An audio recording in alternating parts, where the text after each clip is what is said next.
Your front door is shut, the lamp is low, and the kettle clicks off like a small promise. This is the one place where nothing asks you to perform. Then your phone buzzes. Friends want to drop by. Family wants to come over. You feel your shoulders tighten, not because you dislike them, but because you can already hear your house filling up. You start rehearsing snacks, seating, small talk, bathroom towels. You picture the doorbell, the shoes by the mat, the polite smile that has to stay on. If you hesitate, people may call it rude. But what if the hesitation is something else, something protective, not cold? Stay with that question, because it matters more than you think. Soon you will see why hosting drains you in a way meeting them somewhere else never does. Here's what hits later. In the morning, you move through your house at your pace. The lamp stays soft, the TV stays off. Slippers on, you hear the fridge hum and you're breathing. You make coffee, sit in the chair, and let the quiet do its work. No one needs directions. No one needs a plate. You don't have to watch the room. You don't have to refill anything or keep the conversation moving. You can choose when to talk, when to rest, when to simply stare out the window. That control isn't a luxury, it's how your body unclenches.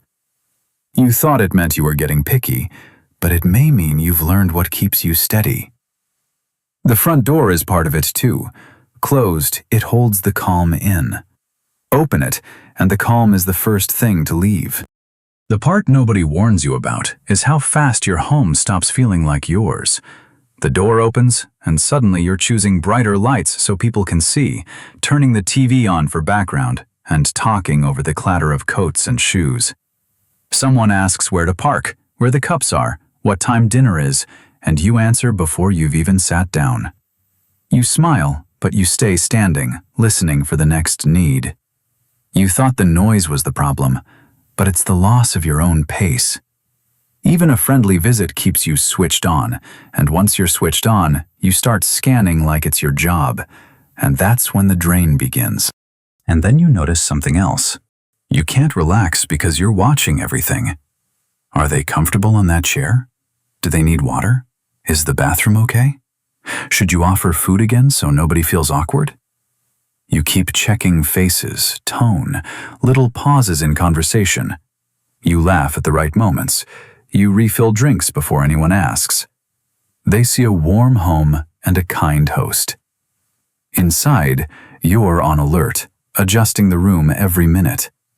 You thought you were just being polite, but this level of attention is its own kind of work. And the tricky part is, nobody asked you to carry it. You just learned to. And guilt is waiting right behind it. Now the night takes a turn. You hear yourself say yes, even when you don't want to, because you were raised to be gracious. In your mind, good manners meant offering the couch, the food, the whole evening, no matter how tired you felt.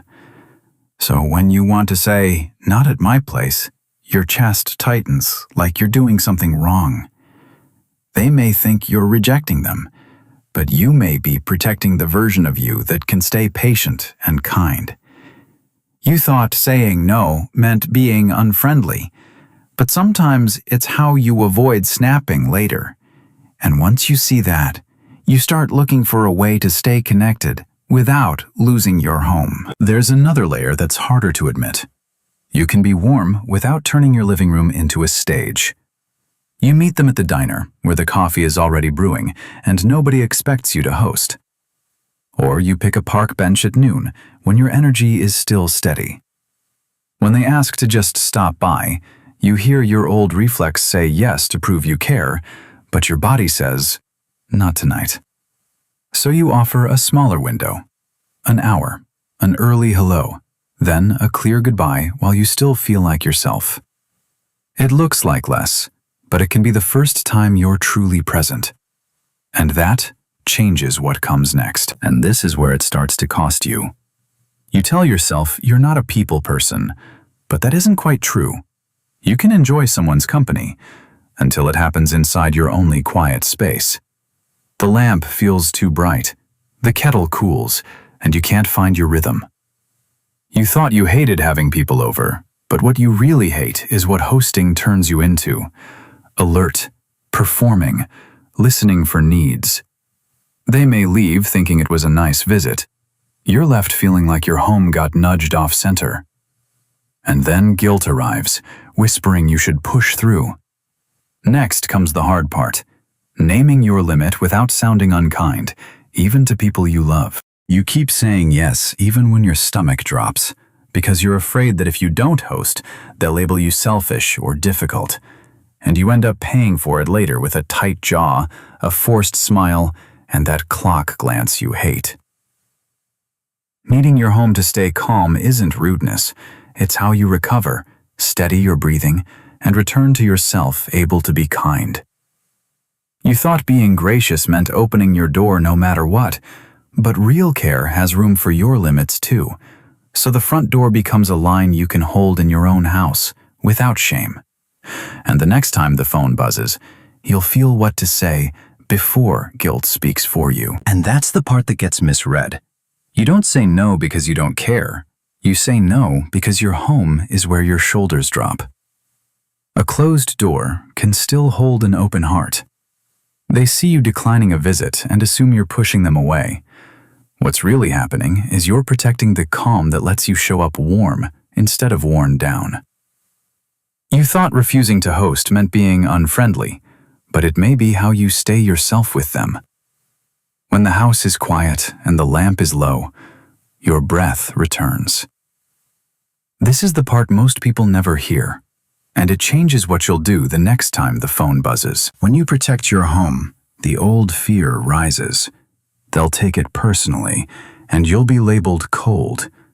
But the kindest version of you is the one who isn't depleted, so you learn a simpler truth. You can meet people without hosting them, and you can decline without closing the relationship. The front door doesn't have to be a wall. It can be the line that keeps you steady without the performance. If you've been struggling to explain it, there are gentle ways to say it, and gentler ways to recover after any visit. Tonight, you listen to the kettle cool. In a quiet house, you can feel how much your body has been carrying. The lamp is low, the door is shut, and the kettle cools on the counter while your breathing returns like it's been waiting. If saying no to hosting brings a wave of guilt, it doesn't mean you're rude.